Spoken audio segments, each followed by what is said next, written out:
अस्सलाम वालेकुम नाज़रीन, मैं हूं राशिद अकरम। आप मेरा वीलॉग देख रहे हैं। अमेरिका का खेल खत्म हो चुका है। चीन ने डॉलर की बुनियादें हिलाकर रख दी हैं। वो राज जो दुनिया आपसे मुसलसल छुपा रही है, चीन सोने के जरिए डॉलर को कैसे खत्म कर रहा है। डॉलर का मुतबादिल तैयार हो चुका है। चीन और ब्रिक्स का वो नया निजाम जिसने मुसलसल दुनिया को हिलाए रखा है और अब दुनिया परेशान है कि आखिर चीन कर क्या रहा है। सबसे बड़ी खबर जो छुपाई जा रही है वो ये है कि डॉलर की बादशाहत का खात्मा शुरू हो चुका है। चीन ने खामोशी से वो कर दिखाया जिसकी अमेरिका को तवक्को भी ना थी।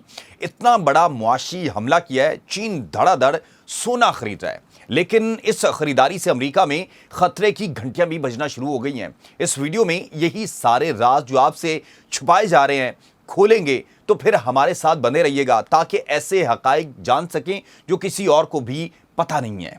नाज़रीन, क्या आपने कभी सोचा है कि अगर रातों रात दुनिया से अमेरिकी डॉलर का वजूद खत्म हो जाए तो क्या होगा। एक ऐसा मुल्क जिसने दहाइयों तक अमेरिकी कागजों यानी कागजी नोटों यानी डॉलर पर भरोसा किया, अब खामोशी से दुनिया की मुआशी बुनियादों को बदलने जा रहा है। और सबसे बड़ा सवाल यह है, आखिर चीन अपने खजाने में टनों टन सोना क्यों जमा कर रहा है।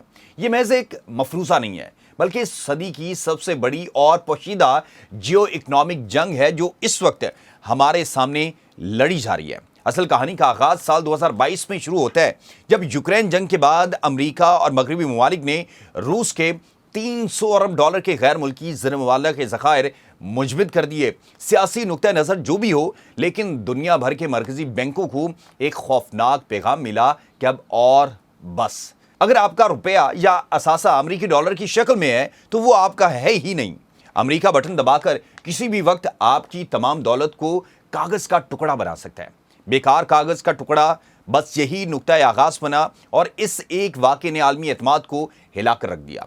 रूस के साथ जो हुआ उसने उभरती हुई मैशतों को यह सोचने पर मजबूर किया कि अगली बारी उनकी भी हो सकती है।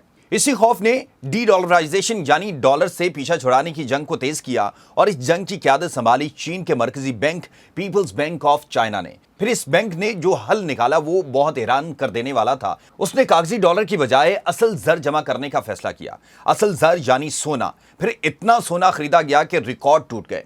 अब चीन का मरकजी बैंक तारीख में सबसे तेजी से सोना खरीदने वाला इदारा बन चुका है। लेकिन यहाँ एक बड़ा इंकशाफ सामने आता है कि सरकारी आदादोशुमार के मुताबिक चीन के पास तकरीबन 2300 टन सोना मौजूद है, लेकिन ब्लूमबर्ग इकोनॉमिक्स, जेपी मॉर्गन और वर्ल्ड गोल्ड काउंसिल जैसे आलमी इदारों के तखमीनों के मुताबिक असल हकीकत इससे कहीं मुख्तलिफ है।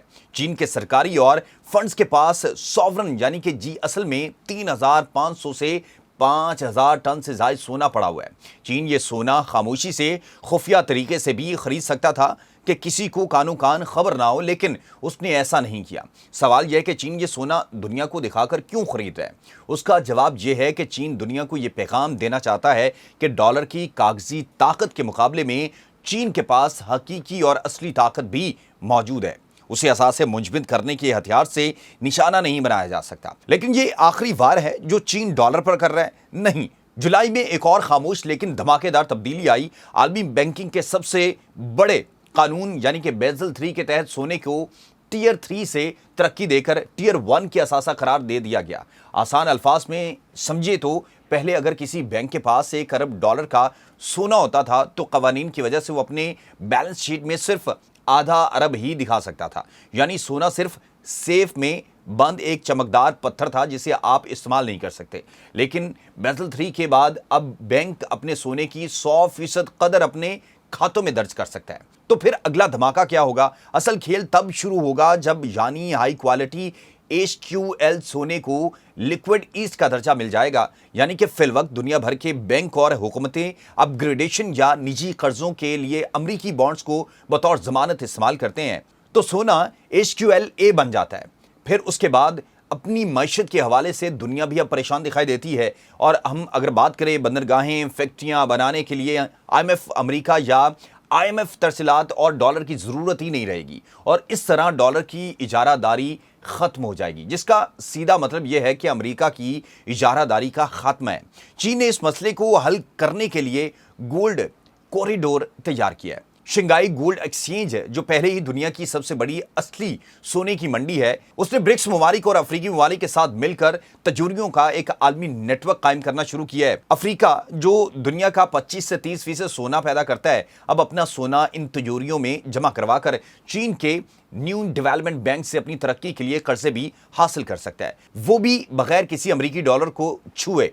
चीन इतना खतरनाक वार कर रहा है सुपर पावर पर। सवाल यह है कि क्या अमेरिका खामोश बैठा है? जी नहीं, हरगिज नहीं। ज़राए और रिपोर्ट्स के मुताबिक अमेरिका ने भी लंदन के सेफ से अपने सोने के ज़खायर को वापस फोर्ट नॉक्स और अमेरिकी तिजोरियों में मुंतकिल करना शुरू कर दिया है। अमेरिका के पास दुनिया का सबसे बड़ा 8,000 टन सोने का जखीरा मौजूद है, और वो भी ये बात अच्छी तरह जानता है कि अगर कल को दुनिया को कागजी नोटों की बजाय हकीकी सोना दिखाना पड़ा तो कब्जा और तहवील ही सब कुछ होगी। आलमी मालियाती इदारे बैंक ऑफ अमेरिका का तजिया बताता है कि दुनिया भर के मरकजी बैंकों को अपने ज़खायर में सोने का तनासुब 20% से बढ़ाकर 30% करना पड़ेगा।